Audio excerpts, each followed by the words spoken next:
Good morning students. Last વિડીયોમાં આપણે liquidator start કર્યું હતું, રાઈટ? અને તેનું જે સ્ટેટમેન્ટ હતું, સ્ટેટમેન્ટમાં રિસિપ્ટ અને પેમેન્ટ વિશે આપણે સમજ્યા હતા. લાસ્ટ વિડીયો મેં તમને કહ્યું હતું સિક્યોર ક્રેડિટર અને પ્રેફરન્શિયલ ક્રેડિટર, એ બંનેમાં આપણે ઘણા પોઈન્ટ જોયા હતા. સિક્યોર ક્રેડિટરમાં કોણ આવે છે તે, પ્રેફરન્શિયલ ક્રેડિટરમાં કોણ આવે છે તે, કોને એમાં ઇન્ક્લુડ કરવામાં આવે છે તે પોઈન્ટ પર આપણે લાસ્ટ વિડીયોમાં જોયા હતા. સિક્યોર ક્રેડિટરમાં any dues of the worker and any loan or short term loan or VOD secure by any asset, right? તો લાસ્ટ વિડીયોમાં મેં તમને કહ્યું હતું એ રીતે કે એક્ઝામમાં તમને કોઈ પણ ડ્યુઝ હોય ઓફ વર્કર્સ, ઓકે, તો એ સિક્યોર ક્રેડિટરમાં આવે છે. અને બીજી શું આવશે તો કોઈ પણ પ્રકારની શોર્ટ કે લોંગ ટર્મ લોન હોય કે બીઓડી હોય કે જેની સામે સિક્યોરિટી તરીકે અગેન્સ્ટમાં કોઈ પણ અસેટ આપેલી હોય. તો આજે આપણે આજે સેકન્ડ પોઈન્ટ છે એને થોડું ડિટેલમાં સમજવાનો છે, કારણ કે એક્ઝામમાં જ્યારે કોઈ પણ સમ હોય છે ત્યારે જે ફર્સ્ટ છે વર્કર ડ્યુ એ તો સિમ્પલ છે, ખ્યાલ આવી જશે. પણ આ જે લોંગ કે શોર્ટ ટર્મ બીઓડી હશે જેમાં અસેટ એઝ અ સિક્યોર તરીકે આપી હશે તો એમાં અમુક કેલ્ક્યુલેશન, અમુક એન્ટ્રી કઈ રીતે આવડશે એ પોઈન્ટ આપણે સમજવાનો છે. તો એના માટે એક ઉદાહરણ લઈએ આપણે અને એક્ઝામ્પલથી એને સારી રીતે કન્સેપ્ટ ક્લિયર કરવાના છે આજે. ફોર એક્ઝામ્પલ, બેલેન્સ શીટમાં સપોઝ કે મોર્ગેજ લોન આપેલી છે અગેન્સ્ટ ફર્નિચર. આ પૂરું બેલેન્સ શીટ નથી, બરાબર છે? આપણે જે કન્સેપ્ટ ક્લિયર કરવાનો છે એના માટે જે રિક્વાયરમેન્ટ છે, જે અસેટ લાયબિલિટી આમાં પ્રેઝન્ટ કરી છે કે લોન છે અગેન્સ્ટ ફર્નિચર 2 લાખની લોન કંપનીએ લીધેલી છે અને ફર્નિચર છે 180 બેલેન્સ શીટમાં. તો હવે લોન છે અગેન્સ્ટ ફર્નિચર, બરાબર છે? લોન લીધી છે against furniture so that it's become secure creditor, એટલે આ સિક્યોર ક્રેડિટર બની જશે, રાઈટ? લોન છે અગેન્સ્ટ ફર્નિચરમાં. હવે એક્ઝામમાં જે અધર ઇન્ફોર્મેશનમાં આ રીતે અલગ અલગ 3 પ્રકારની ઇન્ફોર્મેશન આવી શકે છે. ફર્સ્ટ સિચ્યુએશન એવી હશે જેમાં આપ્યું હશે કે ફર્નિચર રિયલાઇઝ 230, સેકન્ડ આવી સિચ્યુએશન આવી શકે furniture realise 170, and the third one is creditor of mortgage loan sold furniture for ₹235 and returned the surplus amount to the liquidator. તો યાદ રાખજો વિદ્યાર્થીઓ, એક્ઝામમાં જ્યારે પણ આ રીતે કોઈ પણ પ્રકારની લોન હશે કે બીઓડી હશે અગેન્સ્ટ એની પ્રોપર્ટી, તો એવી સિચ્યુએશનમાં જે અધર ઇન્ફોર્મેશન આપેલી હશે એમાં 3 જ ઓપ્શન અવેલેબલ હશે. કાં તો આ રીતે 2 પોઈન્ટ આપેલા હશે અથવા તો આ રીતનો પોઈન્ટ હશે. આનાથી અલગ કોઈ પોઈન્ટ આવી શકે નહીં. તો ખાસ ધ્યાન રાખજો જ્યારે આપણે મેન સમ સ્ટાર્ટ કરીશું, નેક્સ્ટ વિડીયોથી આપણે દાખલા શરૂ કરવાના છે ચેપ્ટરમાં, તો ત્યારે તમને આ કન્સેપ્ટ ક્લિયર હોવો ખૂબ જ જરૂરી છે, બરાબર છે? આ કન્સેપ્ટ ક્લિયર હશે તો જ્યારે દાખલા સ્ટાર્ટ કરીશું ત્યારે હું તમને આના પર વધારે ફોકસ કરીશ નહીં, ડાયરેક્ટ જે બીજા પોઈન્ટ છે એના પર આપણે ધ્યાન આપવાનું છે.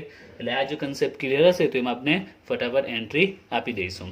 તો આમાં હું તમને આખું ડિટેલમાં સમજાવીશ કે જો આવી સિચ્યુએશન હોય બેલેન્સ શીટમાં અને અધર ઇન્ફોર્મેશનમાં આ રીતનો પોઈન્ટ આપેલો હોય, જેમ કે ફર્સ્ટ પોઈન્ટ છે ફર્નિચર રિયલાઇઝ 230, તો લિક્વિડેટરના સ્ટેટમેન્ટમાં કઈ રીતે ઇફેક્ટ આવશે એની સાથે હું સમજાવીશ. તો સ્ટાર્ટ કરીએ. ધ ફર્સ્ટ વન પોઈન્ટ શું હોય? સપોઝ કે આપેલું હોય ફર્નિચર રિયલાઇઝ 230 મીન્સ કે ફર્નિચરના સોલ્ડ કરતાં આપણે કેટલા રૂપિયા રિસીવ થયા? 2,30,000 રિસીવ થયા. હવે સવાલ છે કે ફર્નિચર કોને સોલ્ડ કર્યું હશે? તો આ બધું કામકાજ, બરાબર છે, અસેટ વેચવાની છે, અસેટને સોલ્ડ કરવાની છે અને લાયબિલિટી પે કરવાની છે. આ બધું કોણ હેન્ડલિંગ કરે છે? લિક્વિડેટર. તો અહીંયા બંને સિચ્યુએશનના ફર્સ્ટ એન્ડ સેકન્ડમાં ફક્ત એટલી ઇન્ફોર્મેશન છે કે furniture realise means furniture sold કર્યું છે, સપોઝ કે 230 અથવા તો 170. તો આ બંને સોલ્ડ કોને કર્યું હશે? તે સોલ્ડ કરનાર કોણ છે? લિક્વિડેટર. જ્યારે થર્ડ વન આખો ડિફરન્ટ પડી જાય છે. થર્ડમાં શું છે? Creditor of mortgage loan sold furniture. અહીંયા સેલિંગ કોઈ કર્યું છે? ક્રેડિટર ઓફ મોર્ગેજ લોન, બરાબર છે? જે ક્રેડિટર પાસેથી આપણે લોન લીધી છે એને ફર્નિચર વેચી નાખ્યું છે. જ્યારે આ બેમાં કોઈ ઇન્ફોર્મેશન નથી તો આપણે ખબર છે લિક્વિડેટરનું કામ જ છે અસેટ સોલ્ડ કરવાનું અને લાયબિલિટી પે કરવાની. એટલે ફર્સ્ટ એન્ડ સેકન્ડ સિચ્યુએશનમાં લિક્વિડેટર ફર્નિચર સોલ્ડ કરે છે, જ્યારે થર્ડ સિચ્યુએશનમાં જે ક્રેડિટર છે, જે લોનનો ક્રેડિટર છે એ ફર્નિચર સોલ્ડ કરે છે. તો ફર્સ્ટ એન્ડ 2 અને થર્ડ બંનેમાં આટલું એક ડિફરન્સ છે. હવે જો ફર્સ્ટ પર આપણે આવીએ, ફર્નિચર રિયલાઇઝ 230, ફર્નિચરના 230 રિયલાઇઝ થયા, ફર્નિચર 230માં સોલ્ડ થયું છે, રાઈટ? હવે આપણે ફર્નિચર સોલ્ડ કર્યું 230, પણ ફર્નિચર અગેન્સ્ટ આપણે લોન લીધી છે. લોન કેટલાની છે? 2 લાખની લોન છે. એની સામે આપણે લોન લીધેલી છે 2 લાખ. ઓકે, તો આના માટે હું એક એક્ઝામ્પલ લઉં છું અને કન્સેપ્ટ વધારે સારી રીતે ક્લિયર થઈ શકે એના માટે. સપોઝ કે મેં કોઈ પ્રોપર્ટી પરચેસ કરી છે. ઓકે, અને એ પ્રોપર્ટી પરચેસ કરવા માટે મેં લોન લીધેલી હતી. સપોઝ કે 50 લાખની પ્રોપર્ટી છે, બરાબર. 50 લાખમાં મેં પરચેસ કરી છે અને એ પ્રોપર્ટી પરચેસ કરવા માટે મેં લોન લીધેલી છે. 35 લાખની લોન લીધેલી છે. એટલે અત્યારે મારી પાસે પ્રોપર્ટી છે 50 લાખની, એની સામે 35 લાખની લોન છે, રાઈટ. હવે સપોઝ કે હું જે ઇન્સ્ટોલમેન્ટ છે પે નથી કરી શકતો, બરાબર છે, અને હવે મારે સિચ્યુએશન એવી છે કે પ્રોપર્ટી હવે સોલ્ડ કરવી પડે એવી સિચ્યુએશન આવી ગઈ છે ફાઇનાન્શિયલ ક્રાઇસિસને કારણે.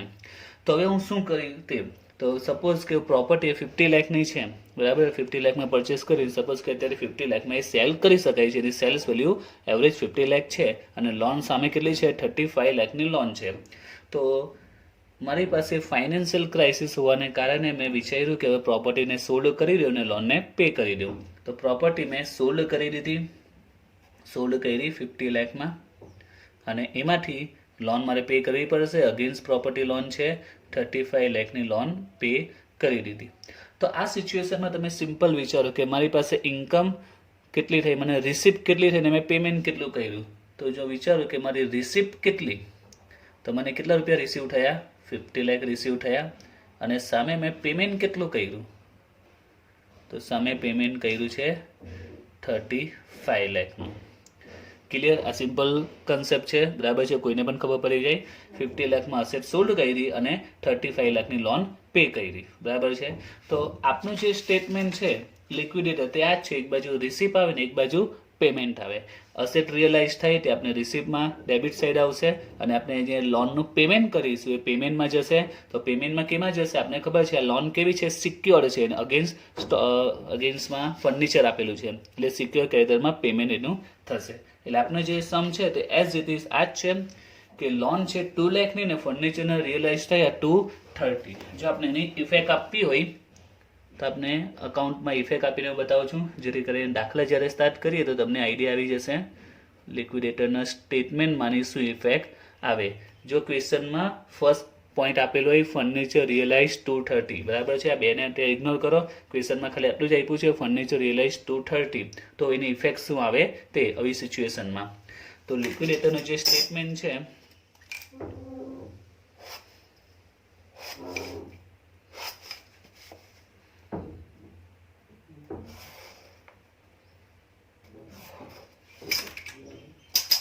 તેમાં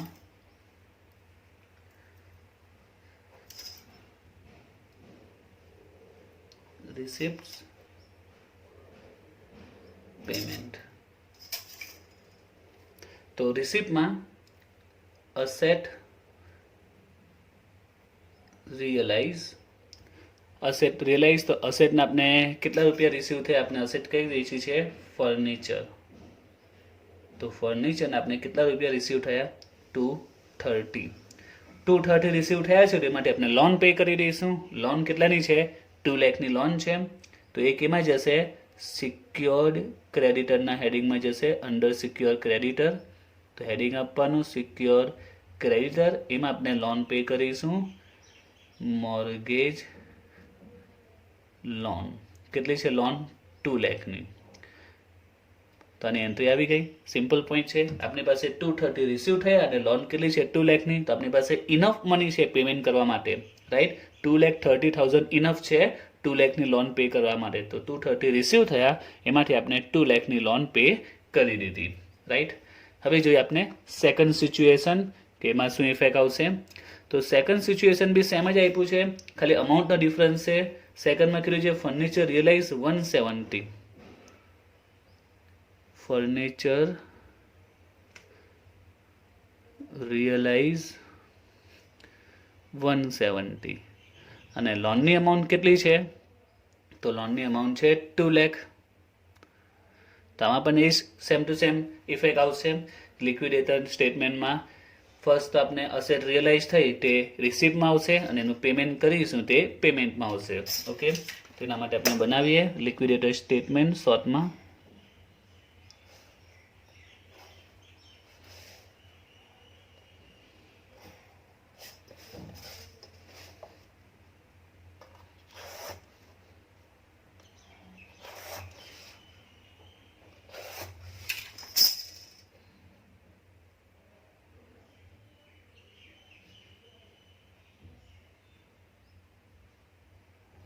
okay, debit side asset realise. તો અસેટના કેટલા રિયલાઇઝ થયા ફર્નિચરના? તો રિસીપ્ટમાં આવશે 1,70,000 રિસીવ થયા છે. હવે એમાંથી આપણે લોન પે કરી દઈએ. સિક્યોર્ડ ક્રેડિટર, તો એમાં છે મોર્ગેજ લોન. હવે લોન કેટલાની છે? 2 લાખની. તો બંનેમાં આ જ ડિફરન્સ છે કે અહીંયા આપણી પાસે ઇનફ પૈસા હતા, બરાબર છે, ઇનફ મની હતા ટુ પે લોન, રાઈટ. આપણે કેટલા રૂપિયા રિસીવ થયેલા? 2,30,000 રિસીવ થયા અને પેમેન્ટ કરવાનું 2 લાખનું. તો we have enough money to pay loan, right. આપણી પાસે ઇનફ પૂરતા પૈસા હતા જેથી આપણે લોન પે કરી શકીએ. જ્યારે અહીંયા સેકન્ડ સિચ્યુએશનમાં શું આવ્યું છે કે ફર્નિચરના રિયલાઇઝ ઓનલી 170 જ, 1,70,000 રિસીવ થયા છે, જ્યારે પેમેન્ટ કેટલું છે લોનનું? 2 લાખનું પેમેન્ટ છે. તો સિમ્પલ પોઈન્ટ છે, આપણે 2 લાખ પે કરી શકીએ એમ નથી, કારણ કે એટલા પૈસા આપણી પાસે રિસીવ જ નથી થયા. ફર્નિચરમાંથી કેટલા રિસીવ થયા? 170, અને પેમેન્ટ કેટલું છે? 2 લાખ. તો હવે શું કરવાનું? તો પેમેન્ટ કરવું તો પડે જ, બરાબર છે. તો કેટલું કરવાનું? તો કંઈ નહીં, આપણી પાસે 2 લાખ નથી તો કંઈ નહીં, પણ 170 તો આવ્યા છે ને આપણી પાસે. અસેટના આપણી પાસે 170 રિયલાઇઝ થયા છે. તો આપણે 2 લાખનું પેમેન્ટ ભલે નહીં કરી શકીએ, પણ આપણે 170નું તો પેમેન્ટ કરી શકીએ ને. 2 લાખ નથી તો કંઈ નથી, 170, તો 170 આપી દઈએ. આ સિમ્પલ છે. મેં કોઈની પાસે સપોઝ કે પૈસા લીધા હોય, બરાબર છે, એઝ ઇન્ટરેસ્ટ પર. હવે મારે એને 50,000 પે કરવાના છે. હવે જ્યારે ડેટ આવી એ ડેટ પર હું એની પાસે ગયો અને એને કહ્યું કે મારી પાસે ઓનલી 30,000 જ છે. કેટલા પે કરવાના છે? 50,000. અને મારી પાસે કેટલા છે? 30,000, બરાબર છે. તો એ શું કહેશે? કંઈ નહીં, તે મને 30 તો આપી દે, 20 પછી આપજે, રાઈટ. તો બસ આમાં પણ એવું જ છે કે અસેટના 170 રિયલાઇઝ થયા, લોનનું 2 લાખનું પેમેન્ટ છે. તો આપણી પાસે 2 લાખ અવેલેબલ નથી, પણ 170 રિસીવ થયા છે, તો આપણે 170 એને પેમેન્ટ કરી દઈએ. ક્લિયર? પણ અહીંયા હજુ એક ક્વેશ્ચન થાય કે જે લોનના ક્રેડિટર્સ છે, બેંક હશે કે કોઈ ઇન્ડિવિજ્યુઅલ પર્સન હશે, એને 2 લાખની આપણે લોન લીધી છે, 2 લાખ પેમેન્ટ તો કરવું જ પડશે ને. અત્યારે આપણે ફર્નિચરમાંથી કેટલા પે કર્યા? 170 પે કરી દીધા, પણ હજુ એના કેટલા રિમેનિંગ છે? 30,000 હજુ બાકી છે. તો 30,000નું શું? તો આ સિચ્યુએશનમાં તમારે સમજવાનું કે 30,000નું પેમેન્ટ કરવું તો પડશે જ, પણ અત્યારે આપણે નથી કર્યું, કારણ કે અત્યારે આપણી પાસે 170 આવ્યા એટલે 170 કરી દીધું. હવે આપણે વિચારીએ કે આ લોનના સંદર્ભમાં જે ક્રેડિટર છે એના સંદર્ભમાં વિચારો, તો એને 2 લાખનું પેમેન્ટ મળવાનું હતું, બરાબર છે. એની સામે એને કેટલા મળ્યા? 170 મળી ગયા, કારણ કે એની પાસે ફર્નિચર હતું, અગેન્સ્ટ ફર્નિચર હતું. તો ફર્નિચરના 170 ને રિસીવ થયા છે, એટલે 170 આપણે પે કરી દીધું. તો આ 170 એ કયા? એના સિક્યોર પૈસા હતા. એ કેવા હતા? સિક્યોર. આપણે એને સિક્યોર ક્રેડિટર કેમ કહીએ છીએ? કારણ કે એની પાસે ફર્નિચર છે, એને ટેન્શન નથી, એ સેફ છે, એને ખબર છે સેફ છે, સિક્યોર છે, એને પૈસા મળી જશે. પણ એને કેટલા પૈસા મળી ગયા? ઓનલી 170 જ મળ્યા. એટલે એને કેટલા રૂપિયા સિક્યોર? 2 લાખમાંથી 170 એના સિક્યોર કહેવાય, કારણ કે 170 ને રિસીવ મળી ગયા છે, રિસીવ થઈ ગયા છે, કારણ કે ફર્નિચરના 170 રિસીવ થયા છે. પરંતુ જે બાકીના 30,000 છે એ એના બની જશે અનસિક્યોર્ડ. ખ્યાલ આવ્યો? કારણ કે 2 લાખમાંથી ફર્નિચર એની પાસે હતું, પણ ફર્નિચરના 170 જ આવ્યા છે, એટલે એના 170 સેફ કહેવાશે, એ સિક્યોર કહેવાશે. પણ જે બાકીના રહ્યા અનસિક્યોરમાં ચાલ્યા જશે 30,000. અહીંયા સિચ્યુએશન શું હતી કે ઇનફ પૈસા હતા, 230 હતા, અને પેમેન્ટ 2 લાખનું હતું, તો આપણે 2 લાખ પૂરેપૂરું પેમેન્ટ કરી દીધું. જ્યારે અહીંયા 170 રિસીવ થયા અને પેમેન્ટ હાઈ છે, 2 લાખ છે, 2 લાખ અવેલેબલ નથી, તો 170 પે કરીએ તો એ 170 ના સિક્યોર કહેવાશે, બાકીના 30 એ શું કહેવાશે? અનસિક્યોર. તો આપણે જે સ્ટેટમેન્ટ સમજાવ્યું હતું લાસ્ટ વિડીયોમાં, તે આપણે 1 બાય 1 બધાને પેમેન્ટ કરીશું. તો સૌથી પહેલાં સિક્યોર ક્રેડિટર, તો સિક્યોર ક્રેડિટરમાં કેટલું પેમેન્ટ થશે લોનનું? 170. હવે એના 30 બાકી છે, તો આપણે સ્ટેપ બાય સ્ટેપ બધાને પેમેન્ટ કરીશું. તો 5th નંબર પર અનસિક્યોર ક્રેડિટર આવે છે. તો જ્યારે અનસિક્યોર ક્રેડિટરને આપણે પેમેન્ટ કરીશું, અનસિક્યોર ક્રેડિટરને પેમેન્ટ કરીશું, ત્યારે એને બાકીનું પેમેન્ટ થશે. Mortgage loan 30,000. ક્લિયર? તો ટોટલ 2 લાખનું પેમેન્ટ છે. 2 લાખનું પેમેન્ટ એક સાથે નહીં થશે કારણ કે ફર્નિચરના રિયલાઇઝ ઓછા થયા છે, 170 થયા છે, તો તે 170 આપી દો. હવે જે બાકીના 30 બચ્યા એ કેમાં ચાલ્યા જશે? અનસિક્યોરમાં. જ્યારે 5th નંબર પર અનસિક્યોરને પેમેન્ટ થશે ત્યારે એને બાકીના 30,000 મળશે. ક્લિયર? તો જ્યારે આ ફર્સ્ટ ને સેકન્ડ પોઈન્ટ આવે, બરાબર છે, તો બંનેની ઇફેક્ટ સેમ જ છે. એક અસેટ રિયલાઇઝ થાય તે રિસિપ્ટમાં અને પેમેન્ટ કરીએ તે પેમેન્ટમાં, બરાબર છે. આમાં પણ અસેટ રિયલાઇઝ થાય રિસિપ્ટમાં અને પેમેન્ટ કરીએ તે પેમેન્ટમાં, બરાબર છે, લોનનું. પરંતુ બંનેમાં ડિફરન્સ શું છે કે અહીંયા enough, they have enough money to pay loan. જ્યારે અહીંયા ઇનફ નથી, ઓછા છે, તો જેટલા છે એટલા પે કરી દો. બાકીના કેમાં ચાલ્યા જશે? અનસિક્યોરમાં. ક્લિયર થઈ ગયું? First and second point. Now the third one is, ત્રીજા પોઈન્ટમાં શું આપ્યું છે? ત્રીજી સિચ્યુએશનમાં કે creditor of mortgage loan sold furniture for 235, બરાબર છે. તો અહીંયા ફર્નિચર કોઈ સોલ્ડ કર્યું છે? Creditor of mortgage loan, creditors of mortgage loan sold furniture. તો એમને ફર્નિચર સોલ્ડ કર્યું 2,35,000 માં સોલ્ડ કરી દીધું છે. And return the surplus amount to the liquidator. તો આને સમજાવવા માટે હું જે અગાઉ શરૂઆતમાં ઉદાહરણ સમજાવ્યું ફરીથી એના પર આવું છું, એટલે તમને આનો કન્સેપ્ટ પણ ક્લિયર થઈ જશે. હવે અહીંયા જે પહેલાં ઉદાહરણ લીધેલું કે મેં પ્રોપર્ટી 50 લાખ મેં સોલ્ડ કરી અને 35 લાખમાં લોન પે કરી. તો 50 લાખ મને રિસીવ થયા એટલે રિસિપ્ટમાં લખ્યા છે, અને લોન 35 પે કરી એટલે પેમેન્ટમાં લખ્યું છે. અહીં 50 લાખ રિસીવ થયા છે, મને 35 લાખનું મેં પેમેન્ટ કર્યું છે. અહીંયા રિસીવ થયા છે અને મેં પેમેન્ટ કર્યું છે. કારણ કે પ્રોપર્ટી મેં પોતે સોલ્ડ કરી છે એટલે મને પૈસા મળશે, અને હું પોતે લોન પે કરું છું એટલે મારે પેમેન્ટ કરવું પડશે.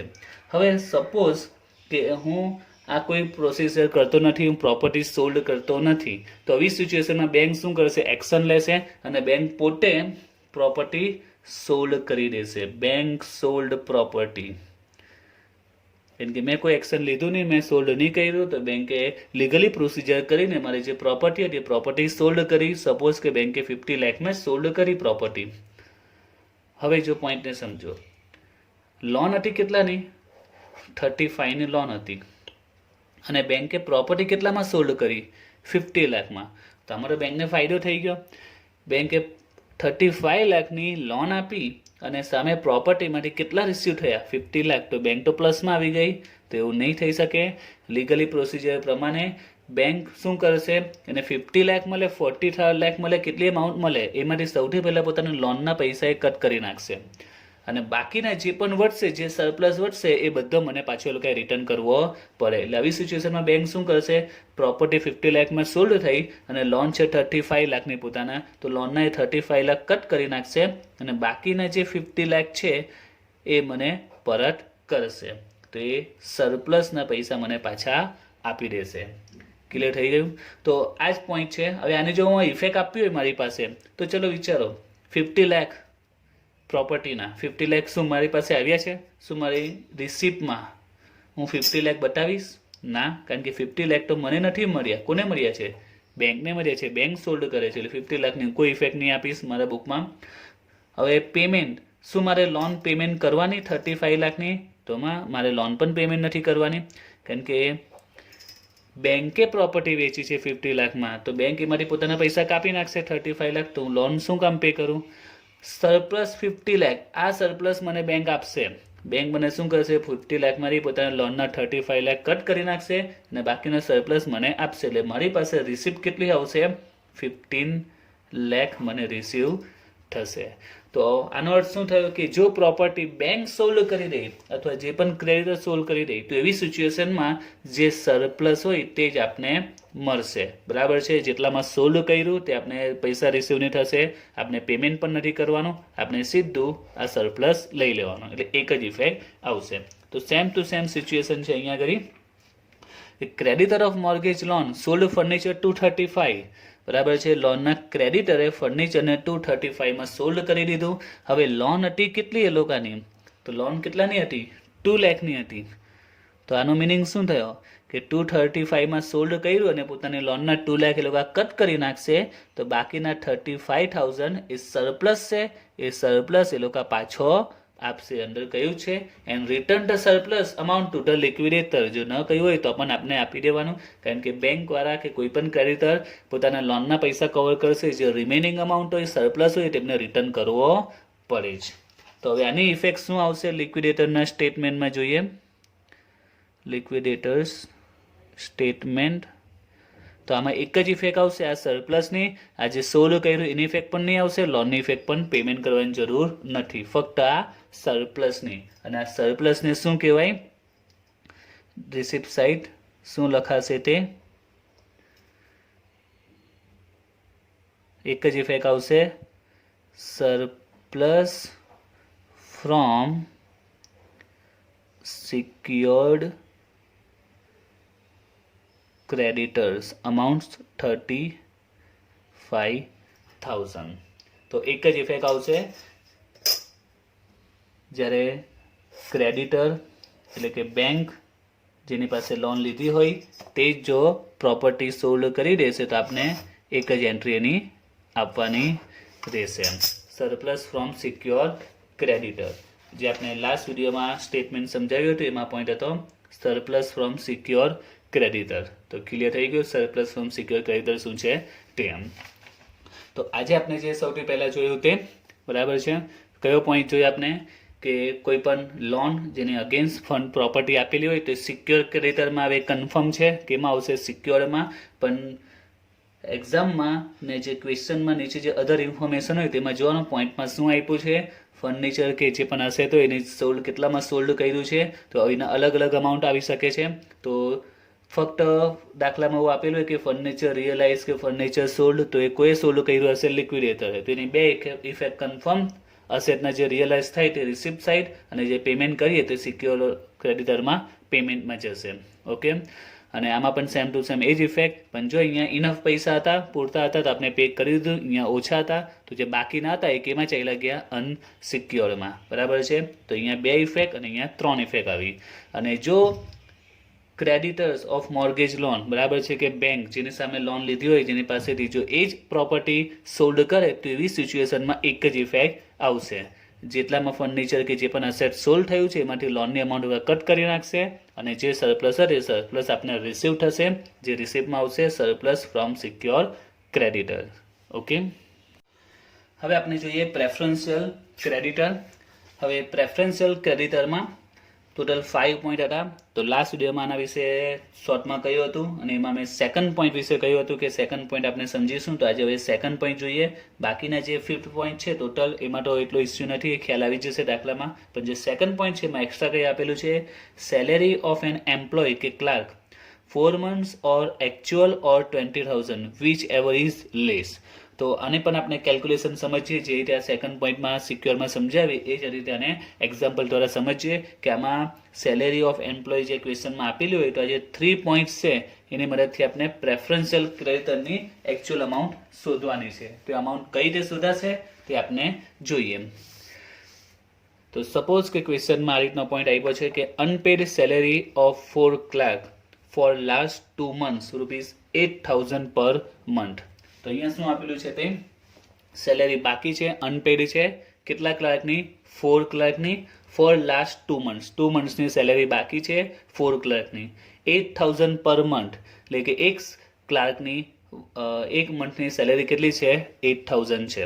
બરાબર છે. 8,000 સેલેરી કોની છે પર મંથ. ઓકે, 1 monthની ફોર 1 ક્લર્ક, 1 ક્લર્કની એક મહિનાની સેલેરી છે 8,000. સિમ્પલ ભાષામાં એક કર્મચારીની એક ક્લાર્કની એક મહિનાની સેલેરી કેટલી છે 8,000 છે.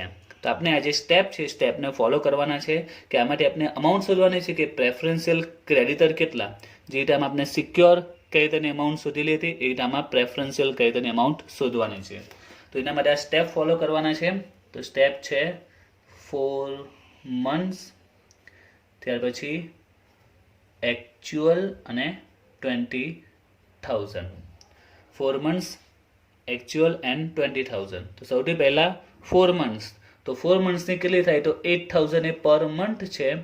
તો તો 8000 ઇન્ટુ પર મંથ છે, આ 4 મંથ્સની આપણે જોઈએ તો ઇન્ટુ 4 મંથ, તો કેટલી આવશે 8 4 32.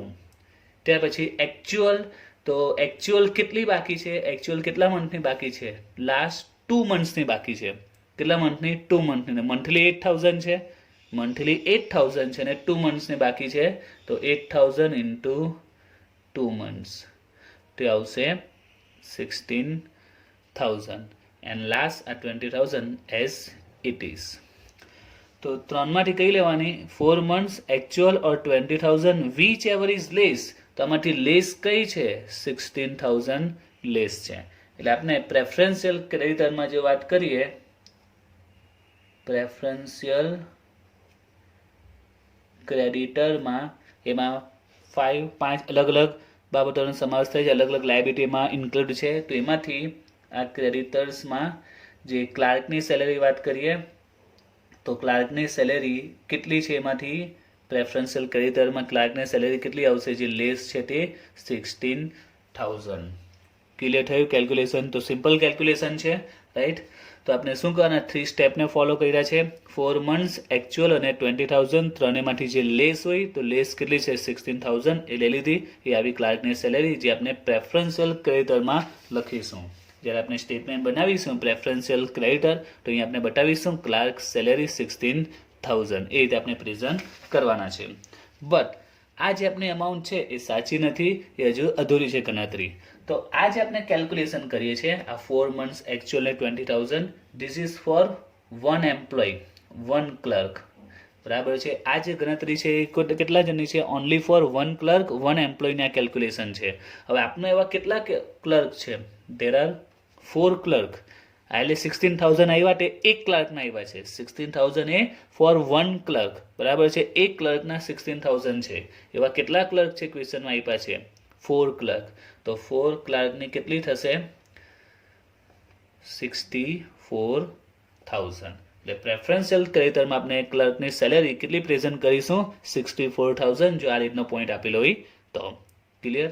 બીજા હવે આપણે 2-3 એક્ઝામ્પલ લઈએ અને વધારે સારી રીતનો કન્સેપ્ટ ક્લિયર કરીએ. હવે જોઈએ second point, unpaid salary of 2 clerk for 5 months 1,60,000. હવે જો ઉપર જે ક્વેશ્ચન હતો એમાં પર મંથ 8000 અને આ એક ક્લર્કની એક મહિનાની સેલેરી આપી દીધી હતી, બરાબર છે. એક ક્લર્કની એક મહિનાની સેલેરી 8000 ક્લિયર આપી દીધું હતું. જ્યારે આ બીજા પોઈન્ટમાં શું આપ્યું છે, 2 ક્લર્કની 5 મંથ્સની સેલેરી બાકી છે 160. તો 160 એ અમાઉન્ટ કોની છે, 2 ક્લર્કની 5 મંથ્સની કમ્બાઈન 160 આપેલી છે. એટલે 160 કોઈ એક ક્લર્ક એક મહિનાની નથી, આ 160 કઈ છે, 2 ક્લર્કની 5 મંથની, બરાબર છે. તો આમાં આપણે કેલ્ક્યુલેશન કરીએ તો આપણે 1 ક્લર્કને કેલ્ક્યુલેશન કરીએ છીએ, તો આપણે એક ક્લર્કની સેલેરી કેટલી હશે પર મંથ એ ફાઇન્ડ આઉટ કરવાની છે. તો સિમ્પલ જ છે. જો 2 ક્લર્કની 5 મંથ્સની કમ્બાઈન સેલેરી 160 છે, તો પહેલા આપણે વાત કરીએ કે એક ક્લર્કની કેટલી થશે, એક ક્લર્કની 5 મંથ્સની કેટલી થશે. તો સિમ્પલ છે, આ 160 કેટલા ક્લર્કની છે, 2 ક્લર્કની 5 મંથ્સની છે, ડિવાઈડ બાય 2 કરી દો તો 80000 મળશે. આ કેટલાની સેલેરી થઈ, એક ક્લર્કની થઈ, કેટલા મંથની, 5 મંથની. હવે જો મંથલી શોધવી હોય તો 80000 ડિવાઈડ બાય આ કેટલા મંથની છે, 5 મંથ્સની 80000 છે, ડિવાઈડ બાય 5 કરો તો 60000 એ મંથલી સેલેરી આવશે. ક્લિયર થયું? એટલે કે એક ક્લાર્કની એક મંથની સેલેરી કેટલી છે, મંથલી સેલેરી 16000. ફરીથી જો આ પોઈન્ટમાં પર મંથ આપી દીધું, એટલે પર મંથ ક્લાર્કની સેલેરી 8000 ક્લિયર આપી દીધું છે. જ્યારે આમાં 2 ક્લાર્કની 5 મંથની સેલેરી 160, અહીંયા પર મંથ આપેલો હતું, અહીંયા આપ્યું નથી, તો આપણે એને ડિવાઈડ કરીને છૂટું પાડ્યું કે એક ક્લર્કની એક મંથની સેલેરી કેટલી આવશે. તો 160 એ 2 ક્લર્કની 5 મંથની છે, તો પહેલાં તો આપણે એક ક્લર્કને એમાં શોધી નાખ્યું, 2 ક્લર્કની છે, ડિવાઈડ બાય 2 કરો એટલે 80000 એક ક્લર્કની કહેવાશે, પણ એ પાછું કેટલું છે 5 મંથ્સની, એટલે ડિવાઈડ બાય 5 કર્યું એટલે 16000 એ એક ક્લર્કની એક મંથની સેલેરી મળી ગઈ. રાઈટ. હવે આપણે આ સ્ટેપ ફોલો કરવાના છે. 4 મંથ એકચ્યુઅલ અને 20,000. તો સૌથી પહેલા 4 મંથની શોધીએ તો 16,000 મંથલી ઇન્ટુ 4 તે આવશે 64. એકચ્યુઅલ કેટલી બાકી છે? 5 મંથ્સની બાકી છે. 16,000 ઇન્ટુ 5 18,000. પહેલા આપણે 4 મંથની લખી 16 ઇન્ટુ 4. એકચ્યુઅલ 5 મંથ્સની બાકી છે એટલે ઇન્ટુ 5 અને 20,000. હવે ત્રણેયમાંથી લેસ કઈ છે? તો ત્રણેયમાંથી લેસ છે 20,000. તો આપણે લખી દઈએ પ્રેફરન્શિયલ ક્રેડિટર.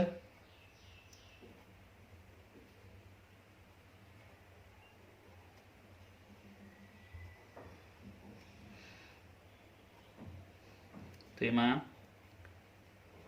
ક્લર્કની સેલેરી કેટલી આવી? 20,000. પણ આ જે કેલ્ક્યુલેશન આપણે કરીએ છીએ એ કેટલા ક્લર્કની છે? ઓનલી ફોર 1 ક્લર્કની. આપણા કેટલા ક્લર્ક છે ક્વેશ્ચનમાં? 2 ક્લર્ક છે એટલે ઇન્ટુ 2 ક્લર્ક કરીએ તો ટોટલ કેટલી અમાઉન્ટ આવશે? 40,000. પ્રેફરન્શિયલ ક્રેડિટર ક્લર્કની સેલેરી ટોટલ 40,000. બીજા આપણે એક્ઝામ્પલ લઈએ, હજી આમાં જે 30 મિનિટ આવી શકે એને સમજીએ. તો third one is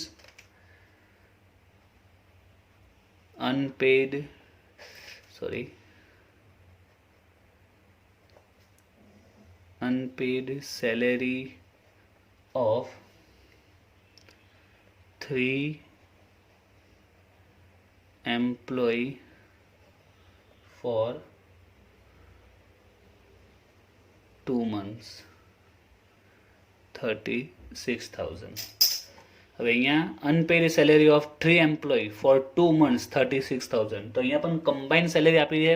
3 એમ્પ્લોયની 2 મંથ્સની total salary છે 36. તો અગાઉની જેમ જ આપણે સૌથી પહેલાં શું કરીએ કે એક ક્લર્કની એક એમ્પ્લોયને આમાં શોધી નાખીએ કે 1 એમ્પ્લોયની કેટલી આવશે. આ કેટલા એમ્પ્લોયની છે? 3 મંથ્સની 2 મંથ્સ 3 એમ્પ્લોયની 2 મંથ્સની આપેલી છે. તો આપણે પહેલાં તો 1 એમ્પ્લોયની શોધી નાખીએ તો 36,000 ડિવાઈડ બાય 3 તો 12,000 એ એક એમ્પ્લોયની 1 એમ્પ્લોયની આપણે સેલેરી મળી ગઈ. પણ આ કેટલા મંથની છે? 2 મંથની છે. તો હવે એને મંથલી ફાઇન્ડ આઉટ કરીએ. 12,000 ડિવાઈડ બાય 2 એટલે મંથલી કેટલી આવશે? 6,000. Same to same second point છે એ રીતનું જ છે. 3 એમ્પ્લોયની આપેલી છે એટલે ડિવાઈડ બાય 3 કરી એટલે 1 એમ્પ્લોયની મળી ગઈ. પણ એ કેટલા છે? 2 મંથની છે એટલે આ 2 મંથની અમાઉન્ટ મળી છે. 2 મંથના 12,000 છે. મેં મંથલી ફાઇન્ડ આઉટ કર્યું 12 ડિવાઈડ બાય 2 એટલે કે 6,000. હવે આપણે સ્ટેપ ફોલો કરીએ. 4 મંથ. શા માટે મંથલી આપણે ફાઇન્ડ આઉટ કરીએ અહીંયા પણ? કારણ કે આપણે સ્ટેપમાં 4 મંથ પહેલાં લખવાના છે એટલે મંથલી સેલેરી જોઈએ જ. પહેલા ક્વેશ્ચનમાં મંથલી આપેલું જ હતું, જ્યારે સેકન્ડ અને થર્ડમાં મંથલી આપ્યું નથી તો આપણે મંથલી શોધી નાખ્યું. તો 4 મંથ એકચ્યુઅલ એન્ડ 20,000. તો 4 મંથની 6,000 ઇન્ટુ 4 24,000. દેન એકચ્યુઅલ. તો એકચ્યુઅલ 2 મંથ્સની બાકી છે તો ઇન્ટુ 2 12,000 એન્ડ 20,000. તો ત્રણેયમાં લેસ કઈ છે? 12,000. જે લેસ હશે તે પ્રેફરન્શિયલમાં આવશે. તો લેસ છે 12,000. તો આપણે પ્રેફરન્શિયલ ક્રેડિટર્સ એમાં એમ્પ્લોઈઝ સેલેરી આઉટસ્ટેન્ડિંગ છે તે કેટલી આવશે? 12,000. પણ આ કેલ્ક્યુલેશન કેટલાની છે? એક એમ્પ્લોયની એક ક્લર્કની છે ને આપણા કેટલા છે? 3 છે. તો into 3 employ. So the answer will be 36,000. Okay. હવે બીજો એક લાસ્ટ ક્વેશ્ચન લઈએ આમાં. Outstanding salary of clerk amount 10,000. હવે જો આ પોઈન્ટમાં શું આપ્યું તે અહીંયા ક્લર્ક કેટલા છે એ પણ નથી આપ્યું, કેટલા મંથ્સને બાકી છે એ પણ નથી આપ્યું, કોઈ ક્લુ જ નથી આપ્યું. નથી ક્લર્ક કેટલા છે નથી આપ્યું કે નથી મંથની કોઈ ઇન્ફોર્મેશન આપી છે કે આ 10,000 રિમેનિંગ છે, આઉટસ્ટેન્ડિંગ છે, કેટલા મંથની કોઈ ઇન્ફોર્મેશન નથી મળતી. તો જ્યારે કોઈ ઇન્ફોર્મેશન અવેલેબલ ન હોય તો આપણે ડાયરેક્ટ સ્ટેપ ચાલુ કરી દે અને આપણે સ્ટેપ તો ફોલો કરવા જ પડે. 4 મંથ એકચ્યુઅલ 20,000 કોઈ ઇન્ફોર્મેશન છે નહીં તો ડાયરેક્ટ આપણે સ્ટાર્ટ કરી દઈએ. તો 4 મંથ, હવે 4 મંથની કેટલી હશે તો અહીંયા કોઈ ઇન્ફોર્મેશન અવેલેબલ છે જ નહીં કે આ કેટલા મંથ્સની છે. બરાબર છે. ક્વેશ્ચનમાં જો લખી રહી કે આ 3 મંથ્સની છે કે 2 મંથ્સની છે તો આપણે મંથલી ફાઇન્ડ આઉટ કરીને 4 મંથની શોધી શકીએ. તો અહીંયા તો કોઈ ઇન્ફોર્મેશન છે નહીં તો કંઈ નહીં, આપણે એમાં ડેશ લઈ લઈએ કારણ કે અહીંયા કોઈ ઇન્ફોર્મેશન અવેલેબલ નથી. સેકન્ડ છે એકચ્યુઅલ. તો એકચ્યુઅલ તો 10,000 આપેલા જ છે, એ આપણે એકચ્યુઅલ લખી દઈએ. And third is 20,000. હવે ત્રણેયમાં લેસ કઈ, હવે આ તો છે જ નહીં તો આ બેમાં જ જોવાનું. તો બંનેમાં લેસ કઈ છે 10,000, તો એ પ્રેફરન્શિયલ ક્રેડિટરમાં આવી જશે. તો પ્રેફરન્શિયલ ક્રેડિટર્સમાં ક્લર્ક સેલેરી એ આવશે 10,000. ક્લિયર. તો નેક્સ્ટ વિડીયોમાં આપણે સમ સ્ટાર્ટ કરીશું. તેમાં જે શોર્ટ કેલ્ક્યુલેશન આ કરાવી છે દાખલામાં કામ પડશે. જેથી દાખલામાં આ પોઈન્ટને હું સ્પીડમાં કવર કરી લેવીશ. આજે જે જોયા છે તે જે બીજા પોઈન્ટ છે એના પર આપણે ફોકસ કરી શકીશું.